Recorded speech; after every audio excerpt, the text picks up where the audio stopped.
दोस्तों, जय श्रीमन नारायण, जय श्री राधे।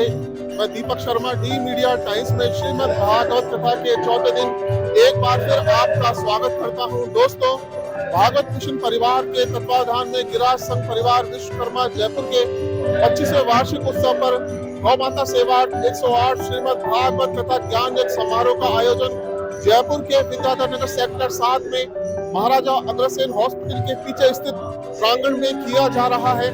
दोस्तों, हम आपको बता दें कि आज कथा के चौथे दिवस पर परम श्रद्धेय आचार्य मृदुल कृष्ण गोस्वामी जी महाराज अपनी मधुर वाणी से शनिवार 6 जनवरी को श्रोताओं को प्रहलाद चरित्र व वामन अवतार की कथा सुना रहे हैं। हम आपको बता दें कि इसके पश्चात भगवान श्री कृष्ण का जन्मोत्सव नंदोत्सव के रूप में धूमधाम से मनाया जाएगा। इससे पहले आचार्य श्री ने शुक्रवार को हुई भागवत में कहा कि प्रभु के दर्शन के लिए व्यक्ति को सत्संग, सेवा, सुमरन में हमेशा लीन रहना चाहिए और अपने को मानव बनाने का प्रयत्न करना चाहिए। यदि तुम इसमें सफल हो गए तो तुम्हें हर कार्य में सफलता निश्चित रूप से प्राप्त होगी। दोस्तों, हम आपको बता दें कि 3 जनवरी से 9 जनवरी तक चलने वाले श्रीमद् भागवत कथा ज्ञान यज्ञ का समय दोपहर 2 बजे से शाम 6 बजे तक है। दोस्तों, यदि अभी तक आपने हमारा चैनल सब्सक्राइब नहीं किया है तो सब्सक्राइब जरूर कर लें और वीडियो को लाइक और शेयर करना ना भूलें। राधे राधे।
वंशी विभूषितरान्नवनीरदाभा पीताम्बरं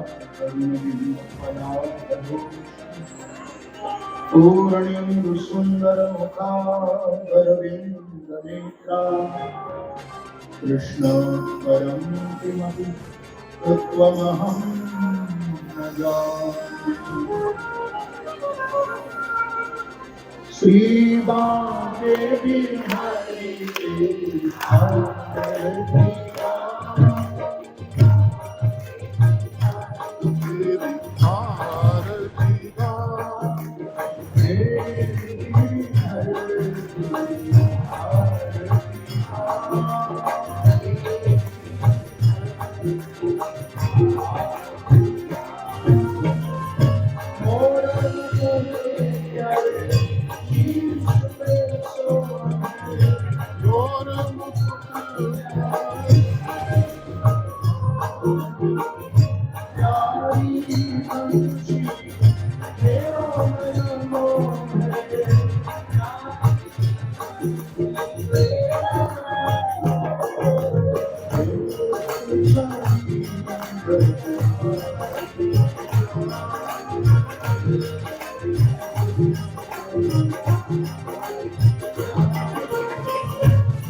बोलो श्री बांके वाली कृष्ण श्रीमद्भागवत महापुराण श्री गोविंद देव भगवान जय जय श्री राम जय जय श्री राम जय जय श्री राम।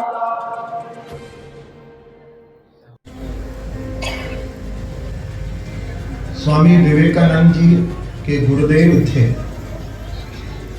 रामकृष्ण परमहंस।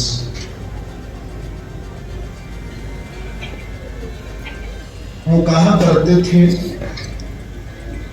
कि भगवत प्राप्ति पहले और संसार का कार्य बाद में। लेकिन आप लोगों को थोड़ा ये बात अटपटी लग रही होगी। ऐसा कैसे? पहले हमको संसार का कार्य करना है और फिर भगवान की ओर चलना है। बात तो ठीक है,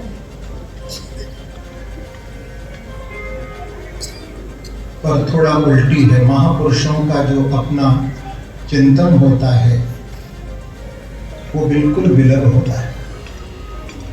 यदि हम ध्यान पूर्वक उस पर स्वयं विचार करते हैं तो हमको भी एक जीवन में जीने की शक्ति, मार्गदर्शन प्राप्त होता है।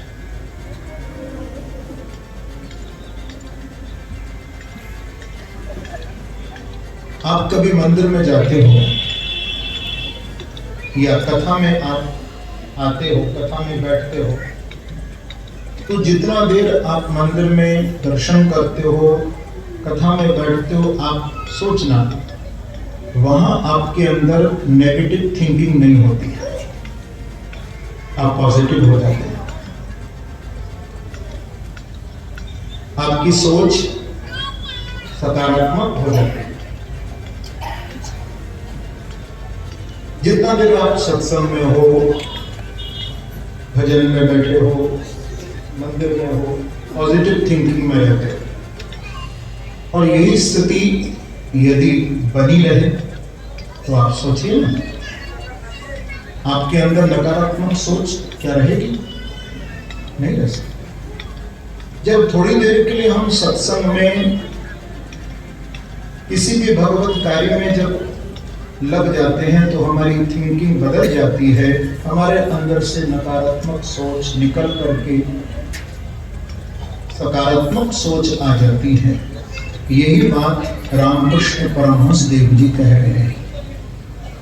क्योंकि आज के यंग जनरेशन को मैं देखता हूं बहुत नेगेटिव थिंकिंग है और नकारात्मक सोच के कारण कभी कभी वो गलत कदम उठा लेता है।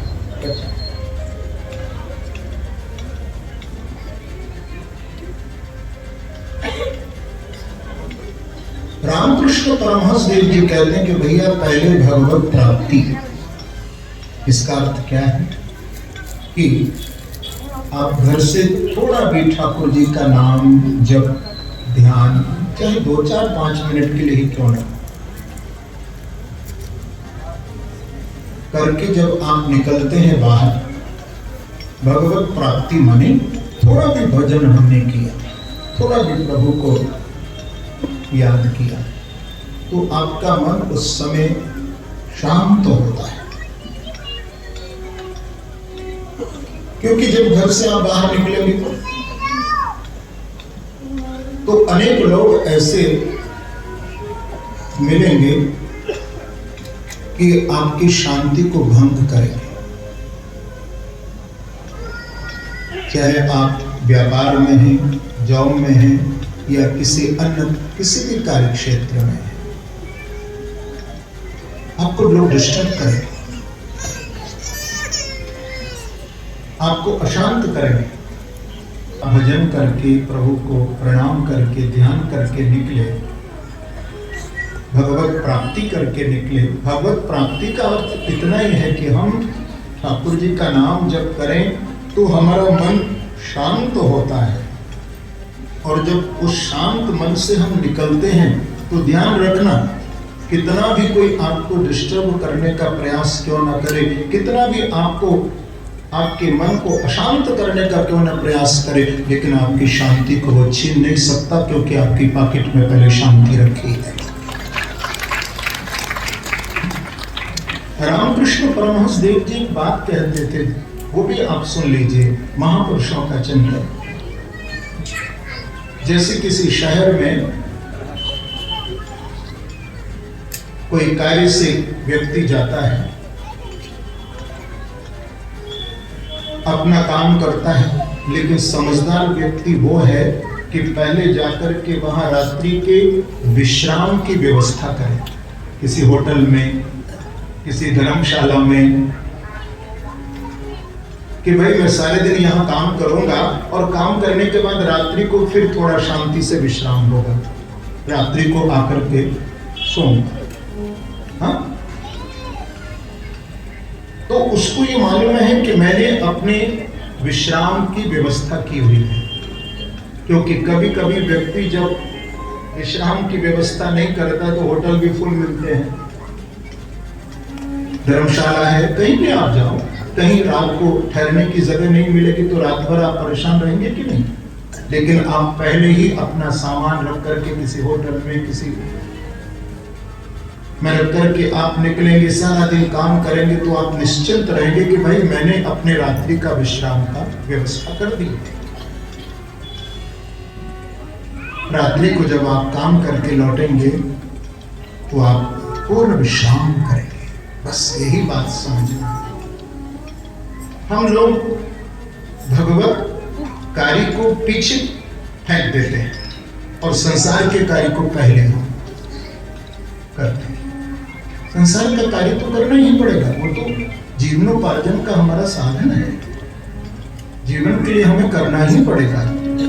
लेकिन करते करते वो कार्य हम जीवन में अशांत न हो, परम शांत रहे, तो इसके लिए पहले भगवत प्राप्ति करनी पड़ेगी। इसलिए आज के युवाओं को मैं एक बात कहता हूं, इस ध्रुव चरित्र में ध्रुव जी ने 5 साल की अवस्था में जिनको नारद जी ने कहा था कि तत्तात गच्छ भद्रं ते यमनायास्तटं शुचि पुण्यं मधुबनं यत्र सानिध्यं नित्यदायि। जब अपने गुरुदेव नारद जी से उन्होंने मंत्र प्राप्त किया था, ओम नमो भगवते, तो वहां नारद जी ने कितना सुंदर बात कही थी ध्रुव जी को, ये हम सबको समझना है।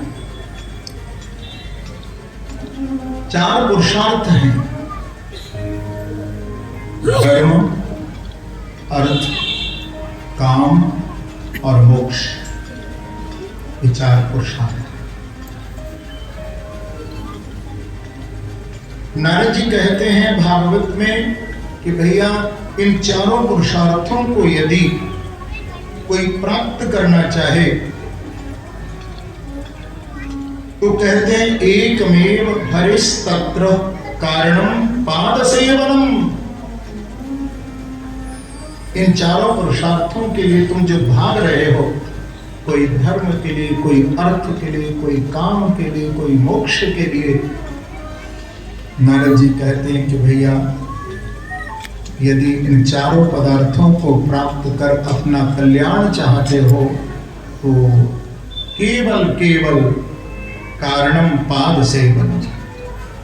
जो भगवान कृष्ण के चरण कमल का जीव आश्रय लेता है उसका कल्याण भी होता है, उसको धर्म भी प्राप्त होता है, अर्थ भी प्राप्त होता है, काम माने संसार का सुख भी प्राप्त होता है, और अंत में मोक्ष पद का अधिकारी भी वो बन जाता है। जो प्रभु चरणों का आश्रय लेता है। आज जितने भी महान लोग ऊंचे पद पर हैं, कभी कभी ऐसा नहीं कि ऊंचे पद पर होने के बाद व्यक्ति का पतन होता है, लेकिन उसके पीछे उसका प्रारब्ध तो काम करता है, लेकिन इष्ट बल वहां नहीं होता। और ध्यान रखना, जो व्यक्ति उच्च पद पर जाकर के अपने पद की गरिमा को बनाए रखता है और उस पर टिका रहता है, जो महापुरुष पूर्व में हुए, आप उन सब के जीवन को देखिए। उनके जीवन में ईश्वर की अनुकंपा ही थी, विशिष्ट रूप से परमात्मा की कृपा से ही वो उच्च पद तक पहुंचे थे। कभी कभी पुरुषार्थ करने के बाद भी यदि ठाकुर जी की कृपा नहीं होती है तो व्यक्ति कितना भी पुरुषार्थ कर ले, लक्ष्य को प्राप्त नहीं कर पाता। और कभी कभी जब भगवान के चरण कमल का आश्रय लेकर के पुरुषार्थ में जीव लगता है तो निश्चित वो अपने लक्ष्य को प्राप्त कर लेता है। पुरुषार्थ और कृपा दोनों साथ में होना चाहिए। मैं आज के युवाओं को ये बात कहा करता हूं, क्योंकि यहाँ बच्चे भी बैठे हैं, कि भजन की एक प्रणाली है। क्योंकि बच्चे कहते हैं कि गुरुजी हमें काम भी करना है, जॉब भी करना है, संसार के कार्य भी करने हैं, और हमें बिहारी जी को, राधा रानी को भी भजना है, तो क्या करें? हम ठाकुर जी को भी याद कर सकें, हमारा भजन भी होता रहे और संसार का काम भी। बिल्कुल दोनों काम कर सकते हो, बहुत सरल है। भागवत में देखिए, या वो हने हनने मथनो पले पर, गोपियां कैसे भजन करती थी कृष्ण का। या वो हने हनने, गाय का दूध दूह रही है गोपियां और कृष्ण चिंतन हो रहा है।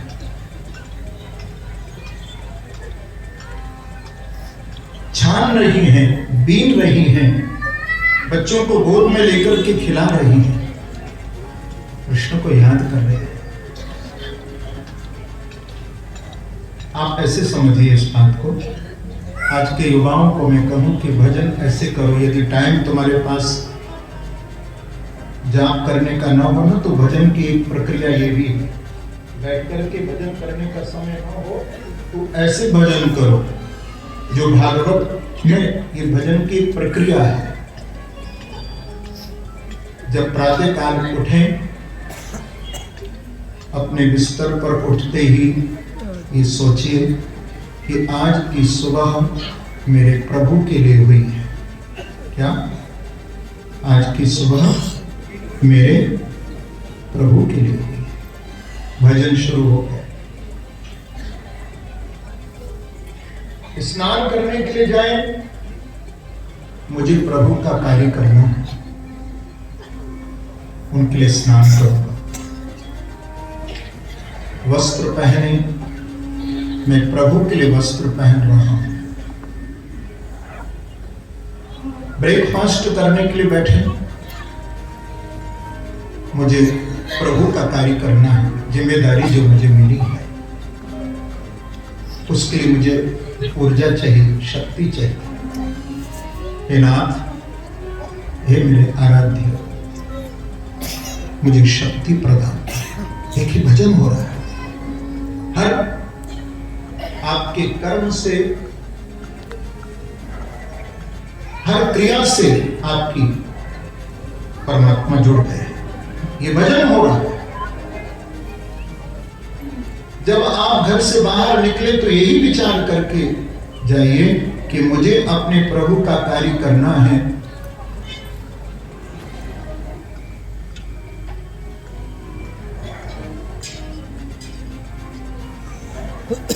इसलिए मैं जा रहा हूं। क्रिया और कर्म में थोड़ा अंतर होता है, प्रेम से कहिए श्री। क्रिया में, क्रिया स्वाभाविक होती है, जैसे आप सोते हो, उठते हो, जागते हो। सोते समय श्वास चलती है कि आप जान करके श्वास लेते हो, ऐसे कि मैं श्वास ले रहा हूं तो अब लूं अब ना लूं, ऐसा तो नहीं है। स्वाभाविक प्रक्रिया हो रही, पलक बंद हो रही है, खुल रही है, ये स्वाभाविक प्रक्रिया है। कर्म को जब हम करते हैं तो थोड़ा समझ करके करते हैं, लेकिन कर्म करते समय कर्ता को अभिमान हो जाता है, वही कर्म बंधन कारक हो जाता है।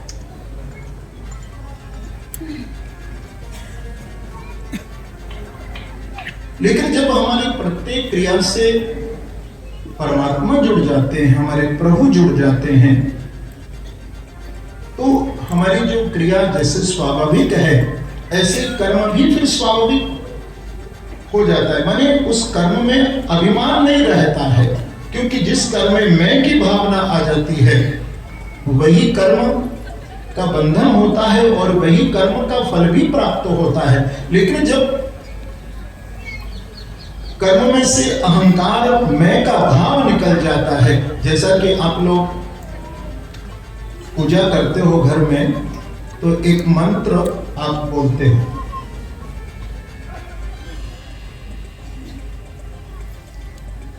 उसके अंत में आप कहते हो नारायण समर्पयेत, मन से, बुद्धि से, वाणी से, शरीर से, कि कायेन वाचा मनसेन्द्रिय, जितने कान उतनी निंदा उतनी बुराई। तो पृथु जी ने भगवान को कहा था कि महाराज मुझे निंदा सुनने वाले कान नहीं चाहिए, भद्रम कर्णे विष्णुयाम देवाः, मुझे वो कान चाहिए जिससे मैं कल्याणकारी वचन सुन सकूं, मुझे वो कान चाहिए, निंदा सुनने वाले कान नहीं। देखो, निंदा स्वयं मत करो किसी की, प्रेम से कहो श्री राम, लेकिन तुम नहीं करो तो दूसरा तो करेगा। तुम कितना भी अच्छा करो फिर भी निंदा लोग करते ही है। तो निंदा करने वाले से डरो भी मत, भागवत कहते, ये सुना है ना, निंदक नियरे राखिए आंगन कुटी छवा, बिन पानी साबुन बिना निर्मल करे स्वभाव। आपके उस स्वभाव को निर्मल बनाए रखेगा निंदक व्यक्ति, बिना पानी के, बिना साबुन के आपका साफ करता रहेगा, मन साफ करता रहेगा। लेकिन खुद आप निंदा मत करिए, क्योंकि निंदा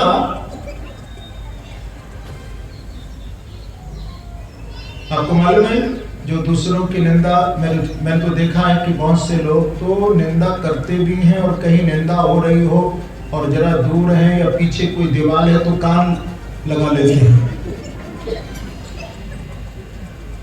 क्या निंदा है? आपको मालूम है, जो निंदा दूसरों की करता है, निंदा को सुनता है, वो चमगादड़ बनता है। प्रेम से कहो श्री राम। तो बनना हो तो जरूर सुनना, हाँ? ऐसा लिखा है। तो निंदा न तो करो न सुनो, कोई करता हो तो अच्छी बात है, इसको अपने पास रखो। हो सकता है हमारे अंदर कोई बुराई हो, तो कम से कम हमारे अंदर वो बुराई प्रवेश तो नहीं करेगी फिर, तो इसलिए डरना नहीं है हम, लेकिन खुद निंदा नहीं करना। तो पृथु जी महाराज ने भगवान से ये प्रार्थना की थी और प्रभु ने पृथु जी को ये वरदान देकर के कृतार्थ किया है। वानप्रस्थ आश्रम को व्यतीत किया पृथु जी महाराज ने, और वानप्रस्थ आश्रम को व्यतीत करके भगवान के स्वरूप में विलीन हो गए थे। पृथु जी महाराज अपने पुत्र विजितासु को राजसत्ता प्रदान की थी। इधर सुखदेव जी महाराज कहते हैं, राजा प्राचीन बरही जिनके 10 पुत्र हुए थे प्रचेता, और जिन राजा प्राचीन बरही को ना नारद जी ने भागवत में अध्यात्म कथा सुनाई है, इसे कहते हैं पुरंजन उपाख्यान। बड़ा गंभीर विषय है पुरंजन उपाख्यान। देखो, मनु जी के ना 2 पुत्र थे, आपने कल ये बात सुनी थी मनु जी के। एक थे प्रियव्रत और दूसरे थे उत्तानपाद। तो उत्तानपाद महाराज की तो आपने वंश की कथा को सुना। अब यहाँ प्रियव्रत महाराज के बारे में परीक्षित ने प्रश्न किया था कि प्रियव्रतो भागवत आत्मा राम कथम मुने रहे रमत यन्मोल कर्म बंध पराभव। तो सुखदेव जी ने बताया कि महाराज प्रियव्रत के पुत्र हुए थे आग्नेन्द्र, आग्नेन्द्र के पुत्र हुए हैं नाभि, पुरचित्ती से पैदा हुए थे और नाभि का विवाह मेरु देवी के साथ हुआ था। इनके यहाँ पर साक्षात भगवान का अवतार हुआ है। मेरु देवी के गर्भ से जैन धर्म के प्रथम आचार्य हुए हैं श्री ऋषभदेव जी महाराज। बोलो ऋषभदेव भगवान की जय। ये प्रथम तीर्थंकर है। इनके शतपुत्र हुए, जिनमें से परीक्षित 81 नैष्ठिक ब्रह्मचारी बने, नवयोगेश्वर बने, जिनकी कथा सुखदेव जी यहाँ बोल रहे हैं कि मैं तुझे 11वें स्कंद में सुनाऊंगा। यहाँ कथा नहीं सुना रहे, जिन्होंने राजा नेमि को आत्मज्ञान दिया था। तो 11वें स्कंद में ये कथा फिर आगे सुखदेव जी महाराज ने सुनाई है। ऋषभदेव जी ने अपने पुत्रों को सत्संग की महिमा बताई कि नायं देहो देह भाजां लोके कष्टां कामां न रहते विडभुजां तवो दिव्यं पुत्रकायेन सत्वं शुद्धेरस्मा ब्रह्म सूक्ष्मं त्वनन्तम्। भगवत कथा की महिमा कितनी अद्भुत है। मैं आपको वृंदावन की बात सुनाऊं।